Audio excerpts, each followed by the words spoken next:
सभी विद्यार्थियों का स्वागत है अपने विद्यालय की ऑनलाइन क्लासों में। आज हम कक्षा 11 विषय हिंदी साहित्य अध्याय संख्या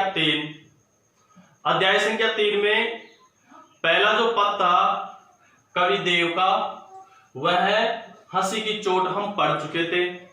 इसी की दूसरी रचना है सपना। यह रचना आज यहां पर हम देखेंगे।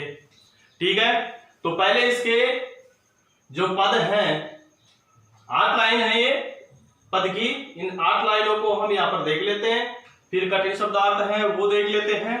फिर कठिन शब्दार्थ देखने के बाद में इसकी सामान्य जानकारी है वो लेते हैं। फिर इसकी व्याख्या करके देखते हैं। ठीक है, तो देखते हैं क्या है। जहरी जहरी झीनी बूंद है परती मानो, गहरी गहरी गठा घेरी है गगन में, आनी कहियो शाम मोसो चलो झूलिबे को आज, फूली न समानी बही ऐसी हो मगन में, चाहत उठी गई सो निगोड़ी नींद, सो गए भाग मेरे जानी वाह जगन में, अब आंख खोली देखो तो न घन है न घनश्याम, वेई छाई बूंदी मेरे आंसू हैं द्रगन में। अब इसके कठिन शब्द आप देख लेते हैं। ज्यादा नहीं है, थोड़ा सा ध्यान लगाएंगे तो अपने आप इनके अर्थ अपने को समझ में आ जाएंगे। जहरी जहरी वर्षा की बूंदे या झड़ी लगना। ठीक है, झीनी पतली बूंदे गिरती है ना, मोटी नहीं पतली। बूंद है परती गिरती, मानो का तो मानो रहेगा। गहरी गहरी गठा घनघोर या गहरी। ठीक है, घटा का मतलब हो जाएगा बादल। घिरी हुई गगन आकाश में। आने का अर्थ आकर, कयो मीन्स कहना, श्याम श्री कृष्ण, मोसो मेरे से चलो चलिए झूलिबे, झूलने, क्या करने, झूला झूलने के लिए चलो आज का आज। फूली न समानी मुहावरा है अत्यधिक प्रसन्न चित्त।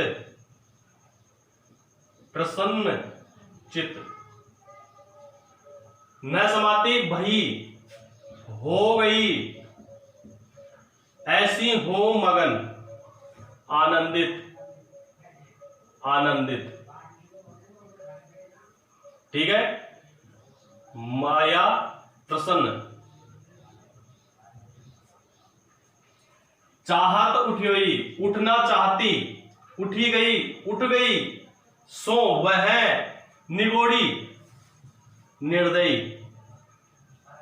नींद का तो नींद ही रहेगा। सोएगा मतलब सो गए, भाग का हो जाएगा भाग्य, मेरे का तो मेरे, जानी जानकर, वाह जगन में, जगन का तो संसार। आंख खोली देखो तो, कोई अर्थ नहीं है। घन है बादल, न का तो नहीं घनश्याम श्री कृष्ण। वेई छाई, वे का मतलब वो ही, छाई हुई बूंद मेरे आंसू, कौन सी बूंद, आंसुओं की, दरगन आंखों में। ठीक है, इस प्रकार से इसके कठिन शब्दार्थ भी हमने यहां पर देख लिए। अब इसकी बेसिक जो जानकारी वो मैं आपको दे देता हूं ताकि अपने को समझने में थोड़ी सी आसानी हो। इसमें कविदेव ने यह कहा है कि एक नायिका, और वो नायिका गोपी हो सकती है, गोपी को संबोधित करके भी हम इसकी व्याख्या कर सकते हैं, या फिर नायिका है, उस नायिका को संबोधित करते हुए भी हम इसकी व्याख्या कर सकते हैं। एक नायिका है रात के समय में बरसात का मौसम है, जैसे अभी बरसात का मौसम चल रहा है अपने यहाँ पर, वैसे बरसात का मौसम है। उस बरसात के मौसम में चारों ओर घनघोर घटाएं छाई हुई हैं और वह नायिका है, वह श्री कृष्ण रूपी नायक का स्वप्न देख रही है। उस घनघोर घटाओं में, उन वर्षा की पतली पतली बूंदों में श्री कृष्ण है। वो श्री कृष्ण आकर उस नायिका को सपने में कहते हैं कि चलो आज हम क्या करते हैं, झूला झूलने के लिए चलते हैं। ये सपना देख रही है कौन, नायिका, किसके साथ, श्री कृष्ण नायक के साथ, कि श्री कृष्ण के सपने में आए और सपने में आकर श्री कृष्ण ने ये कहा कि आज का मौसम है घनघोर घटाओं से युक्त है, बरसात हो रही है, तो इस बरसात के मौसम में आप और मैं दोनों मिलकर क्या करते हैं, झूला झूलने चलते हैं। तो जैसे ही श्री कृष्ण उसके सपने में आते हैं, तो आते ही जो नींद है वो नींद उससे उचट जाती है। उचटने का मतलब नींद से वो जाग जाती है और वो सपना भंग हो जाता है। तो वह अपनी नींद को भी व्यंग्य करके कहती है कि इस निर्दयी नींद ने मेरे को जगा दिया और जगने के कारण ही आज मेरे जो भाग्य जाग गए थे, जो मेरे भाग्य जाग गए थे, श्री कृष्ण के साथ झूला झूलने के लिए मैं जा रही थी, तो वह भाग मेरे क्या हो गए, सो गए वापस। ठीक है। जब आंख खुली उसकी, तो वहां पर न तो वहां बादल दिखे आसमान में चारों ओर और न ही वहां उसके पास श्री कृष्ण मौजूद थे। सिर्फ देखा तो यह देखा कि जो पहले वाली मेरी परिस्थिति थी, मेरी आंखों में जो आंसू थे वो आंसू ही मेरी आंखों में दिखाई दे रहे थे और मेरा सपना भंग हो जाता है। तो इस प्रकार से ये सपना है जिसमें नायिका है, वह श्री कृष्ण रूपी नायक का स्वप्न है, उसके साथ खेलने झूलने की बात यहां पर कविदेव ने बताई है। तो क्या है देखते हैं। जहरी जहरी झीनी बूंद पड़ती है मानो। प्रस्तुत पद में कविदेव वर्णन करते हुए कहते हैं कि एक गोपी एक नायिका स्वप्न में, किसमें, स्वप्न में ऐसी देख रही है जैसे वर्षा की झड़ी लगी हुई हो। किसकी, वर्षा की झड़ी लगी हुई हो और उस वर्षा में पतली पतली बूंद है, वह पतली पतली बूंद इस पृथ्वी पर गिर रही है। नायिका ऐसे मान रही है जैसे आसमान में वर्षा की बूंदें हैं, झड़ी है, वह झड़ी लगी हुई है, पतली पतली वर्षा की बूंद है, वह बूंद पृथ्वी पर गिरती हुई सपने में उसको दिखाई दे रही है। गहरी गहरी गठा घेरी गगन में। आगे कवि देव कहते हैं कि नायिका सपने में सोच रही है कि चारों ओर घनघोर गहरी बादलों की घटा है, पूरे आकाश को घेरे हुए है, यानी संपूर्ण आकाश में बादलों की घनघोर घटा है, वह घनघोर घटा छाई हुई है। गहरी गहरी घटा घेरी गगन में, यानी ऐसे लगता है जैसे संपूर्ण आकाश को बादलों की घनघोर घटा है, वह घनघोर घटा आकाश को घेरे हुए है। आने कहियो श्याम मौसम। इस बरसात के समय में, यह बरसात हो रही है, उसी समय श्री कृष्ण ने आकर मेरे से कहा, आने कहियो श्याम मौसम, श्री कृष्ण ने मेरे से आकर कहा चलो झूले बेको। आज बरसात का मौसम है और इस बरसात के मौसम में आप और मैं दोनों मिलकर झूला झूलने के लिए चलते हैं। फूली न समाई।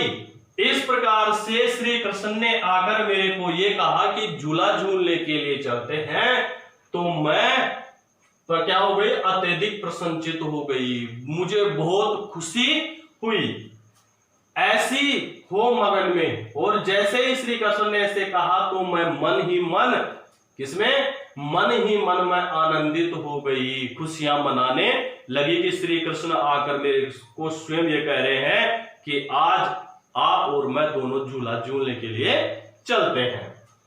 चाहत उठियोई उठी गई सो निगोड़ी नींद।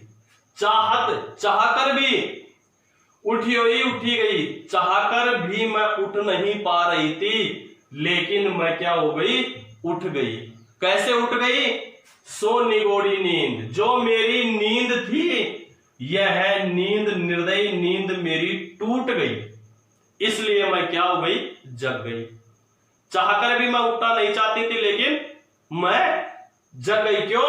क्योंकि यह निर्दयी नींद है, यह निर्दयी नींद उठने से पहले ही मेरी नींद टूट गई, इसलिए निगोड़ी नींद कहा है, निर्दयी नींद है, यह पहले ही मेरे को जगा दी।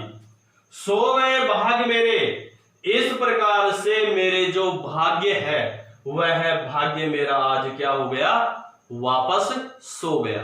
सो गया कैसे? मैं श्री कृष्ण के साथ झूला झूल रही हूं, लेकिन इस निर्दयी नींद ने मेरे को जगा दिया, इसलिए मेरा भाग्य क्या हो गया, सो गया।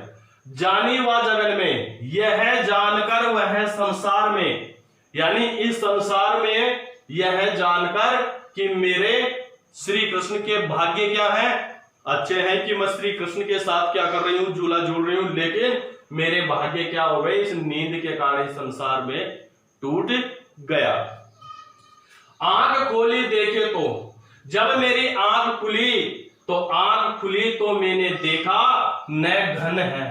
आंख खुलने के बाद में मैंने देखा आकाश की तरफ, चारों ओर देखा तो न तो कोई बादल है न घनश्याम है, और न ही वहां पर श्री कृष्ण मौजूद है। यानी यह बात सपने में देख रही है नायिका, सपने में बादल देखे थे, श्री कृष्ण देखे थे, लेकिन जैसे ही नींद टूटी तो न तो बादल है और न ही वहां पर श्री कृष्ण मौजूद है। वेई छाई बूंदे मेरी आंसू है दरगन में, और जिस प्रकार से बरसात की बूंदे गिर रही थी, उसी प्रकार से मेरी आंखों में भी वही आंसू हैं, वह वर्षा की बूंदों के रूप में मेरे को दिखाई देते हैं। इस प्रकार से इसकी व्याख्या देखी। अब इसमें देखते हैं इसमें क्या है, कवित इसमें छंद है, कवित छंद है, अनुप्रास अलंकार है, अनुप्रास अलंकार है, यमक अलंकार है, अलंकार है, ठीक है, और अतिशयोक्ति अलंकार है। बढ़ा चढ़ाकर बात की गई है। विरोधाभास अलंकार है, और संयोग और वियोग श्रृंगार रस है, श्रृंगार रस, क्योंकि एक तरफ से नायक और नायिका मिल रहे हैं यहां पर, और दूसरी ओर नायक है यहां, उसको छोड़कर चला जाता है तो वियोग हो जाता है, ठीक है, इसलिए संयोग श्रृंगार रस है। कवित छंद है, कवित में कितनी है, 31 वर्ण होते हैं, गिन लो आराम से, 31 से 33, 1 2 3 4 5 6 7 8 9 10 11 12 13 14 15 16 17 18 19 20 21 22 23 24 25 26 27 28 29 30, 30 और 1 31, एक इसमें वो हो जाता है आगे पीछे, तो 31 से लेकर 33 तक इसमें वर्ण होते हैं कवित में, ठीक है।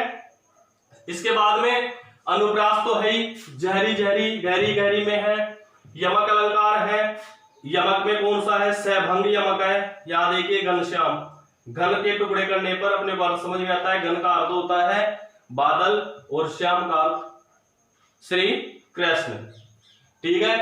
अतिशयोक्ति में पूरा है, ठीक है, और विरोधाभास, विरोधाभास के सो गए भाग्य मेरी जानी वह जगन में, एक तरफ से सो रही है और दूसरी तरफ से वह जग रही है, ठीक है, जगन में, ठीक है।